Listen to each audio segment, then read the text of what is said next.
I never suspected the man I married was living a double life until the truth tore our world apart. Part 1. The Illusion of Perfect Love. When I first met Daniel, everything felt like the beginning of a beautiful story, one that I thought would last forever. He was charming, funny, and smart, the kind of man who made you believe in fairy tales again. From the moment our eyes met at that small cafe, I felt an instant connection, like fate itself was pulling us together. We talked for hours that day about dreams, music, and places we wanted to visit. It wasn't long before we became inseparable, two halves of a whole, wrapped up in our own little bubble. Our relationship moved fast, and I never questioned it. The way he looked at me made me feel like I was the only woman in the world, and I was ready to give him everything I had. We shared late-night conversations under the stars, countless laughter-filled weekends, and promises that sounded like the foundation for a lifetime of happiness. Everyone around us was enchanted by our love story. Friends would say we were meant to be. Family smiled when they saw us together. I started picturing the future. A small house with a white picket fence, children running in the yard, and us growing old side by side. Our wedding day was the culmination of all that hope and love. It was intimate but perfect. Close friends and family, soft music, flowers everywhere. I remember walking down the aisle with my heart pounding, seeing Daniel waiting with tears in his eyes, smiling like he was the luckiest man alive. We exchanged vows, promising to be each other's rock through every storm. I believed those words with all my heart, convinced that nothing could ever come between us. The first year of marriage felt like living inside a dream. Daniel was attentive and loving, always making time for me despite his demanding job. We decorated our small apartment with photos, souvenirs from trips, and little tokens of our love. I felt safe, cherished, and happy. But as time went on, subtle changes began to appear, small cracks in the perfect facade we had built. At first, it was just the little things. A text message he'd quickly hide when I entered the room, unexplained late nights at work, or vague answers about where he had been. I told myself not to worry, that it was just stress, that he loved me and nothing would change. But inside, a tiny voice whispered doubts I tried to silence. The warmth in his eyes started to fade, replaced by distraction and sometimes even irritation. I felt like I was losing him but couldn't understand why. One afternoon, I found a strange receipt in his jacket pocket, a dinner at a fancy restaurant I'd never heard of. My stomach twisted, but I brushed it off, telling myself I was overreacting. Still, the feeling of unease grew. I tried to talk to him about it, but Daniel always deflected or reassured me with a forced smile. "You're imagining things," he'd say. "Work has been crazy lately." The nights became the hardest. I lay awake listening to the silence around me, wondering if the man next to me was the same man I'd fallen in love with. I caught glimpses of his phone screen when he thought I wasn't looking. Messages that disappeared too fast, names I didn't recognize. Every discovery chipped away at my peace of mind, but fear held me back from confronting him fully. What if I was wrong? What if I lost the best thing I'd ever had? Then came the night that changed everything. I came home earlier than usual, hoping for a quiet evening together, only to find his apartment door slightly ajar. My heart pounded as I stepped inside, calling his name. There was no answer. But then, from the bedroom, I heard voices. Laughter that wasn't mine, the sound of a woman's breath. I froze, the room spinning around me. I stood there, unable to move, listening to the betrayal unfolding right before my eyes. When Daniel saw me, his face went pale, and the truth I had been denying slammed into me like a tidal wave. That night, everything I believed about our marriage shattered. The man I loved had a secret life, a side of him I never knew existed. And I was left alone, drowning in a sea of heartbreak and questions I didn't have the strength to answer. The days that followed were a blur of pain and confusion. I tried to make sense of it all, to understand how someone could live a lie for so long, how the man who promised forever could break me so completely. I realized then that trust, once broken, was the hardest thing to repair. But even in the darkest moments, a small part of me refused to give up. Because sometimes the most painful endings lead to the strongest new beginnings. Part 2. The silent storm brewing beneath the days after that terrible night felt like I was trapped inside a nightmare I couldn't wake up from. I went through the motions of daily life, but my mind was consumed by 1,000 questions. none of which had answers. How long had he been lying? Who was she? Did he ever love me, or was it all just a lie from the start? I tried talking to Daniel, demanding answers, but his silence was deafening. Each conversation spiraled into more confusion and pain. He was distant, evasive, or sometimes downright angry, emotions I never expected from the man I married. The warmth and trust we once shared felt like a distant memory, replaced by cold walls and unbearable tension. Friends noticed the change in me. They asked if everything was okay, but I couldn't bring myself to explain the truth. How could I tell them that the man I trusted most had been living a double life right under my nose, that the home we built together was full of secrets and lies? I found myself retreating from everyone, even my own family. The shame and heartbreak were too heavy to share. Instead, I buried myself in work, desperate to find distraction, to regain some control over a life that suddenly felt out of control. But the truth has a way of clawing its way back, no matter how deeply you try to hide from it. One evening, I sat alone in our apartment, the silence almost unbearable. The walls seemed to close in around me as I stared at Daniel's empty chair at the dinner table. I thought back to all the little moments that didn't add up. The secretive phone calls, the unexplained absences, the way he avoided eye contact. It hit me then. I was living with a stranger. I realized that I had been so focused on pretending everything was fine that I hadn't allowed myself to grieve the man I thought I knew. The betrayal wasn't just about the affair. It was about losing the foundation of my life, the person I had trusted most deeply. That night, tears streamed down my face as I whispered into the darkness, "How did we get here?" The next few weeks were a whirlwind of confrontation and heartbreak. I found pieces of his hidden life, photos, messages, even a secret social media account where he was connected to the other woman. Each discovery stabbed at my heart, but I forced myself to face the truth head-on. I confronted him one last time, demanding honesty. For the first time, Daniel broke down and admitted everything. The lies, the late nights, the affair. He begged for forgiveness, said he never meant to hurt me, but the damage was already done. That moment marked the end of the illusion and the beginning of my painful journey toward healing.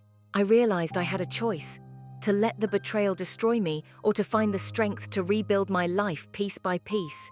It wouldn't be easy, and there would be days when the pain felt unbearable, but I knew I couldn't stay trapped in the shadow of his lies forever. So I started to take control. I reached out to a therapist, someone who could help me navigate the storm of emotions. I leaned on close friends who reminded me of my worth when I struggled to see it myself. And slowly, I began to rediscover who I was outside of the marriage, a woman with dreams, strength, and the power to choose her own path. The road ahead was uncertain, but I was ready to walk it, not as a victim, but as a survivor. Part 3. Picking up the pieces. The first few months after confronting Daniel were some of the hardest days I'd ever lived. Our home, once filled with laughter and plans, became a battleground of silence and cold stares. I felt like a ghost wandering through the rooms, haunted by memories of what used to be and the betrayal that had shattered everything. Daniel moved out not long after our confrontation. The emptiness he left behind was suffocating, his scent lingering on the couch, the chair where he used to sit at breakfast, the space beside me in bed now painfully vacant. Every corner reminded me of the life we once shared, and every reminder was a fresh wound. But despite the pain, I knew I had to keep moving forward. I couldn't afford to let the heartbreak consume me. I had to rebuild, not just the pieces of my life, but the pieces of myself. Therapy sessions became my lifeline. At first, I resisted, scared to face the depths of my own pain. But with each appointment, I started unraveling the tangled mess of emotions: anger, sadness, guilt, and confusion. I learned that none of it was my fault, even though part of me kept blaming myself for not seeing the signs sooner. I began writing again, something I hadn't done since college. Pouring my thoughts and feelings onto paper was cathartic. Words became my refuge, a way to make sense of the chaos inside me. I wrote about love and loss, trust and betrayal, strength and survival. It was like stitching a torn fabric back together, one thread at a time. Friends rallied around me more than I expected. Some were cautious at first, unsure how to help, but their presence meant the world. They listened without judgment, offered shoulders to cry on, and reminded me that I wasn't alone. I realized then how important community is in healing, how true friendship can be the anchor when your world feels adrift. Slowly, I started rediscovering joy in small things. A walk in the park, a favorite song on the radio, a cup of coffee shared with a friend. These moments didn't erase the pain, but they became sparks of hope, tiny reminders that life could still be beautiful. Work also became a focus. Throwing myself into projects helped me regain confidence. I was good at what I did, and I needed to remember that my identity wasn't defined by the failure of my marriage. Each success, no matter how small, chipped away at the heavy weight of betrayal. There were nights when the grief returned with a vengeance, tears falling quietly in the dark, the loneliness pressing in. But I learned to sit with those moments, to let myself feel rather than push it all away. Healing, I realized, wasn't a straight line. It was a messy, painful, and sometimes slow process. Through it all, I kept asking myself difficult questions. Could I ever trust again? Could I open my heart without fear? Could I forgive Daniel, not for his sake, but for my own peace? The answers weren't clear, and maybe they never would be, but I was determined to find my way, to reclaim my happiness on my own terms. One evening, as I walked home under the fading light of dusk, I felt a strange sense of calm. The journey ahead was uncertain, and I knew there would be setbacks. But I was no longer the woman broken by betrayal. I was a woman rising from the ashes, ready to write the next chapter of her life. And this time, the story would be mine. Part 4. The Unexpected Crossroads. Months had passed since Daniel left, and while the raw edges of betrayal still throbbed, I was slowly carving out a new version of myself. But life, as always, had a way of throwing curveballs when you least expected them. It happened on a rainy Thursday evening. I was at a local art gallery opening, a rare treat I allowed myself as part of the small joys I'd been trying to cultivate. The walls were adorned with vibrant paintings and photographs, each telling stories of hope, pain, and resilience. It felt oddly comforting, like I was surrounded by echoes of my own journey. As I wandered through the crowd, a familiar voice caught my attention. Turning, I saw him, Lucas, my college best friend, the person who had always believed in me even when I doubted myself. He hadn't changed much, the same warm smile, the same spark of kindness in his eyes. "Hey, stranger," he said, stepping forward with an easy confidence that made me smile despite the turmoil inside. "It's been too long." The last thing I expected that night was to feel a flicker of something new, a spark of connection, a hint of possibility beyond the shadows of my past. We talked for hours, catching up on the years that had slipped by. Lucas listened with genuine care as I shared pieces of my heartbreak and healing, never pushing, just holding space. For the first time in months, I felt safe opening up without fear of judgment or pain. But with that safety came a flood of complicated emotions. I found myself wondering, could I trust someone again? Could I let my guard down? Was I ready to love, or was I still too broken? Over the next few weeks, Lucas and I grew closer. Our friendship deepened, marked by late-night conversations, shared laughter, and quiet moments that felt like a balm to my wounded heart. He wasn't trying to replace Daniel. He was simply there, steady and patient, offering a chance to believe in happiness again. Yet beneath the growing warmth, I grappled with fear. What if history repeated itself? What if I was just setting myself up for more heartbreak? The ghosts of betrayal whispered in the back of my mind, a constant reminder of the pain I'd endured. One afternoon, as we sat in a small cafe watching the rain, Lucas reached across the table and took my hand. His touch was gentle, reassuring. "I'm not here to hurt you," he said softly. "I just want to be someone you can trust." In that moment, something inside me shifted. The walls I'd built around my heart began to crumble, brick by brick. I realized that healing wasn't about forgetting the past, but about choosing to move forward despite it. Still, I knew the path ahead wouldn't be easy. Trust takes time to rebuild, and the scars of betrayal don't fade overnight. But with Lucas by my side, I felt a glimmer of hope.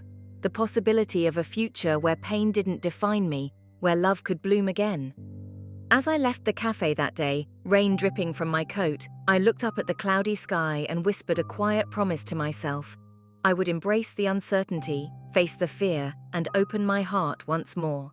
Because sometimes, The most beautiful stories begin after the darkest storms.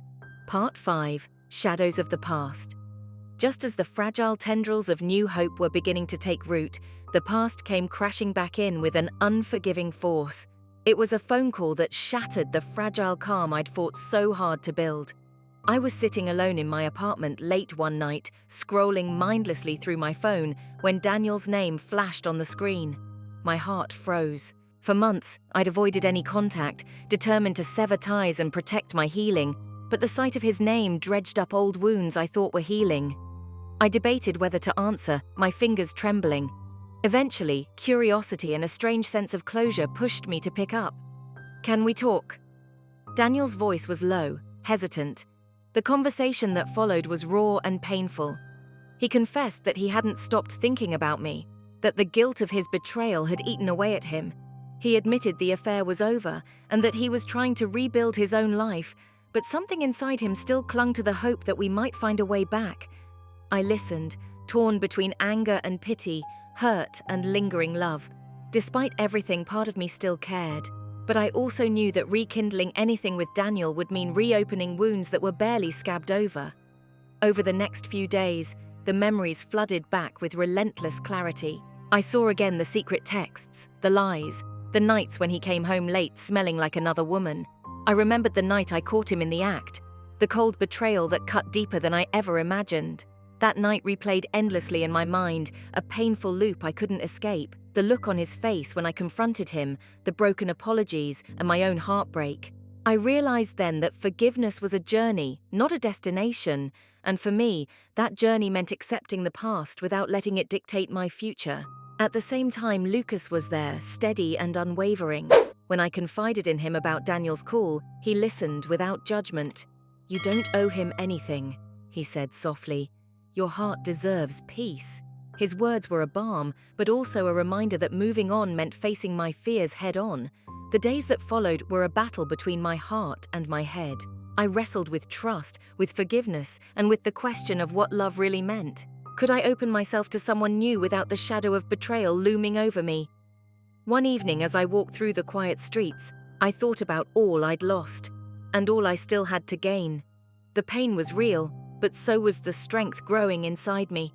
I knew the road ahead wouldn't be easy, but for the first time in a long time, I was ready to walk it with open eyes. Part 6, Breaking Free. The weeks following Daniel's call felt like walking a tightrope stretched over a bottomless pit of doubt and despair. Every step I took toward healing was shadowed by memories I couldn't shake. Yet with Lucas's quiet support, I started to realize I was stronger than I thought, stronger than the betrayals and heartbreak. One rainy afternoon, I found myself standing before the old house Daniel and I once called home, the place where we had shared dreams, whispered secrets and promises. Now it felt like a mausoleum for a life that no longer existed. I hesitated, my hand trembling as I reached for the doorknob. Inside, dust coated the furniture, and silence echoed through empty rooms. It was a stark reminder that our story had ended here, and that I was free to write a new one, somewhere else, with new memories to create. I took a deep breath and walked out, closing the door behind me for the last time. It was a symbolic release, not just of a place, but of the pain that clung to it. Back in my apartment, I threw myself into making the space truly mine. I painted the walls, rearranged the furniture, and filled the shelves with books and plants that made me feel alive. Each change was a small act of reclaiming control, a statement that I was no longer a victim of my past. Lucas was there through it all. Sometimes he helped with heavy lifting, other times he simply sat with me, offering a calm presence in the storm. Our friendship deepened into something tender and real, built on honesty and respect. With him, I felt seen, not as broken, but as whole and capable of love. Yet, the journey to trust again was far from simple. I caught myself pulling away at moments of closeness, my heart warning me to protect itself. But Lucas never pressured me. He understood that healing was my pace to set. One night, as we shared a quiet dinner, he reached across the table and said, "I don't want to replace anyone, or fix what's broken. I just want to be here with you." His words melted some of my fears. I realized that love could be patient, gentle, a refuge rather than a risk. Still, doubts lingered. The betrayal left scars not just on my heart, but on my belief in people. Could I truly believe in love again, or was I fooling myself? Then came a turning point. A close friend invited me to a weekend retreat in the mountains, a chance to disconnect from the city's noise and reconnect with myself. Hesitant but craving change, I agreed. Surrounded by towering pines and crisp air, I spent hours alone by a lake, watching my reflection ripple with the breeze. I thought about everything: the pain, the healing, the possibility of a future unburdened by the past. It was there, in the stillness of nature, that I made a promise: to be brave enough to love again, to trust cautiously but open-heartedly, and most importantly, to love myself fiercely. As the sun set over the mountains, painting the sky in hues of orange and pink, I felt something shift inside, a quiet strength blossoming from the ashes. I was breaking free. Part 7, Facing the Storm. Returning from the mountains, I felt a renewed sense of purpose, but reality soon reminded me that healing is never a straight path. Just when I thought I was finally moving forward, a storm of emotions and past demons hit me hard. It started with a simple message from Daniel's new girlfriend. I hadn't wanted to know about her. I thought ignorance would protect me, but she reached out unexpectedly, with words dripping in venom disguised as pity. "You're nothing but a memory to him," she wrote. "He's happier without you, and honestly, I don't know why he ever stayed." Her message was a dagger to my fragile peace. For hours I stared at the screen, the words echoing in my mind like a relentless storm. Self-doubt, anger, and sadness twisted inside me, threatening to pull me back into the darkness. I called Lucas, my voice barely steady. "I don't know if I can do this," I confessed. "Maybe I'm not strong enough." Lucas listened, his voice steady and reassuring. "You are stronger than you think. This isn't about you. It's about her insecurity, and it has nothing to do with your worth." His words helped, but the pain lingered. It wasn't just about Daniel or his new girlfriend. It was about reclaiming my identity beyond the betrayal, proving to myself that I could rise above the storm. That night, I lay awake wrestling with the ghosts of my past. Memories flashed through my mind: the laughter that once filled our home, the late-night arguments, the cold silence after his confession. The betrayal wasn't just his, it was a fracture in the foundation of my life. But in the darkness, a new thought emerged. I didn't have to let that fracture define me. I could build something stronger from the ruins. Over the next few days, I poured my pain into my work, my writing, and new hobbies that brought me joy. I reconnected with old friends who reminded me of the person I used to be and the person I was becoming. Lucas remained my anchor. One evening, as we walked through the city streets, he took my hand gently. "You're not alone anymore," he said. "Whatever comes, we face it together." His presence was a balm to my battered heart. For the first time, I felt the possibility of a future where trust and love weren't just distant dreams, but real, tangible things. Yet, despite the progress, the shadow of doubt never fully disappeared. Trust, I realized, was a fragile thing, easily broken, painstakingly rebuilt. One night as I sat by the window watching rain streak down the glass, I made a decision. I would no longer let the past control me. I would choose to live boldly, to love bravely, and to face every storm with open eyes and an open heart. Because healing isn't about forgetting what happened. It's about finding the courage to move forward anyway. Part 8. The Reckoning. The day finally came when I could no longer avoid the confrontation that had been lurking in the shadows of my mind. Daniel wanted to meet, not for closure, not for reconciliation, but for one final reckoning. A chance to say what hadn't been said, to face the wreckage of what was once us. I sat nervously in the coffee shop where we had first met years ago, my hands clenched tightly around the warm cup. The familiar scent of roasted beans and old wood filled the air, but nothing about the place felt familiar anymore. It was a ghost of a memory, the start of a love story that had crumbled into dust. When Daniel walked in, his face was a mixture of regret and something else. Desperation, maybe, or hope. We exchanged awkward hellos, neither of us sure what we were really here for. "I'm sorry," he began, voice low, "for everything. For breaking your trust, for the lies, for the pain I caused. I don't expect you to forgive me, but I needed you to know I'm trying to be better." I looked into his eyes, searching for truth, for the boy I once loved, but all I saw was the man who shattered my world. "I've been trying to move on," I said quietly, "to rebuild myself from the pieces you left behind. It hasn't been easy. You changed everything, not just between us, but inside me." He nodded slowly, swallowing hard. "I know, and I'm sorry every day." There was a long silence, filled with memories and regrets. Then I spoke words I never thought I could say. "I forgive you. Not for you, but for me. I need to let go of the anger, the hurt. I want to live without this weight dragging me down." His eyes softened, a glimmer of relief breaking through. "Thank you," he whispered. But forgiveness was just the beginning. Walking away from that meeting, I felt lighter, freer. The chains of the past were loosening, and a new chapter was waiting to be written. Later that evening, I sat with Lucas, who had been my rock through the storm. "Are you ready?" he asked gently. "For what?" I replied, smiling for the first time in months. "To let love in." I reached for his hand, feeling warmth spread through me. "I think I am." The journey wasn't over. Trust would take time to rebuild, and wounds might never fully disappear. But I was no longer a prisoner of my past. I was a survivor, a fighter, and most importantly, someone who believed in love again. As the sun dipped below the horizon, painting the sky in soft shades of gold and pink, I knew one thing for certain. This was not the end. It was a new beginning,